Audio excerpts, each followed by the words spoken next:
Back to the channel. అసలు ఈరోజు జరగబోయే సీరియల్లో కళావతి స్వప్న గురించి రాజ్కి ఏమని చెప్తుంది, అలానే కళావతి రాహుల్ ఇష్టపడే అమ్మాయి గురించి, పెళ్లి చేసుకోవాలన్న అమ్మాయి గురించి అసలు ఏం తెలుసుకోవాలనుకుంటుంది, అవన్నీ రోజు వీడియోలు తెలుసుకోబోతున్నాం. సో ఎలాంటి లేట్ లేకుండా డైరెక్ట్ సీరియల్కి వెళ్ళిపోతామండి.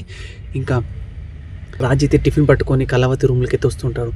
కళావతి ఎక్కడుంది, ఇది ఎంత పిలిచినా కనిపించదు, బయట లేదు లోపల లేదు, ట్యాబ్లెట్లు వేసుకోవాలి, టైంకి ట్యాబ్లెట్ వేసుకోవాలి, టిఫిన్ తినాలి అని చెప్తే అసలు ఎక్కడ కనిపించకుండా పోయింది. కళావతి అని ఎంత పిలిచినా కళావతి కనిపించదు. అదే టైంలో మెల్లగా లోపలికి అయితే వస్తూ ఉంటుంది. కళావతితో రాజులా అంటుంటాడు, ఇంతసేపు ఎక్కడికి వెళ్ళావు నువ్వు, నీకోసం ఎంతసేపు అని వెతకాలి, నేను టిఫిన్ తీసుకొస్తాను, నువ్వు ఫ్రెష్ అయ్యి ఉండమని చెప్పాను కదా, ఫ్రెష్ అయ్యి ఉండమంటే నువ్వు ఎక్కడికి వెళ్ళావు చెప్పు కళావతి అని అంటుంటే అప్పుడే కళావతి అయితే ఆ టిఫిన్ని అలా చూస్తూ ఉంటుంది. ఇంకా రాజు అయితే, ఏంటి ఆ టిఫిన్ని అదోలా చూస్తున్నావు, ఇప్పుడు ఈ టిఫిన్ కూడా ఎగ్జిట్ ప్లాన్ ఇస్తావా అంటే, ఏంటంటే మీరు అలా మాట్లాడుతున్నావు అంటే, ఈ మధ్య నువ్వు వేసే ప్లాన్ నాకు అర్థం కావట్లేదు, 24 గంటలు నా గురించి ఆలోచించాను కాదండి, ఇంట్లో వాళ్ళ గురించి ఆలోచించాలి, నేను ఎంత ఆలోచించినా సరే నువ్వు నీ మైండ్ ఏంటో నాకు అర్థమే కావట్లేదు కళావతి అని రాజు అంటూ ఉంటే అప్పుడే కళావతి అయితే, మీరు జోకులు ఆపండి, నేను ఇంత సీరియస్గా మాట్లాడుతుంటే మీరు జోకులు వేస్తున్నారా, సరే ఇప్పుడు చెప్పు అసలు ఏమైంది అని రాజు అయితే అడుగుతుంటే అప్పుడే కళావతి అయితే, అప్పుడు మా అక్క గురించి అండి మీ అక్క గురించా, స్వప్నకి ఏమైంది అంటుంటే, రాహుల్ గురించి అండి, అవునా రాహుల్ మారిపోయాడని విన్నానే,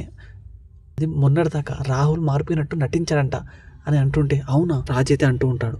ఇంకా స్వప్న అయితే హాల్లో అందరి ముందు తెచ్చి పేపర్స్ విసిరిస్తూ ఉంటుంది. అప్పుడే రుద్రాన్ని అయితే, ఏంటిదంటే చూడండి నన్ను రాహుల్ అయితే డివర్స్ కావాలి అని సిగ్నేచర్ పెట్టి పేపర్స్ మీద సతాయిస్తూ అని బెదిరిస్తూ ఉన్నాడు. అదే టైంలో రాహుల్ అయితే, అవును నాకు స్వప్నతో నాకు డివర్స్ కావాలి, నేను తనతో హ్యాపీగా ఉండలేకపోతున్నాను, మీరు ఏదైనా చేసుకోండి, నేనైతే డివర్స్ తీసుకొని తీరుతాను అని రాహుల్ అయితే అక్కడి నుంచి వెళ్ళిపోతుంటాడు. ఇంకా రుద్రాని అయితే రూమ్లోకి వచ్చి అడుగుతుంటుంది, ఏంట్రా నువ్వు ఏం చేస్తున్నావు అర్థమవుతుందా, అవును మామ్ నేను చెప్పింది కరెక్టే, నేను ఎట్లయినా స్వప్న వదిలించుకొని నేను ఆ రోహిణిని పెళ్లి చేసుకోనంటే 100 కోట్ల ఆస్తి నాకే దక్కుతుంది, నాకే సొంతం అవుతుంది అని అంటూ ఉంటాడు రాహుల్.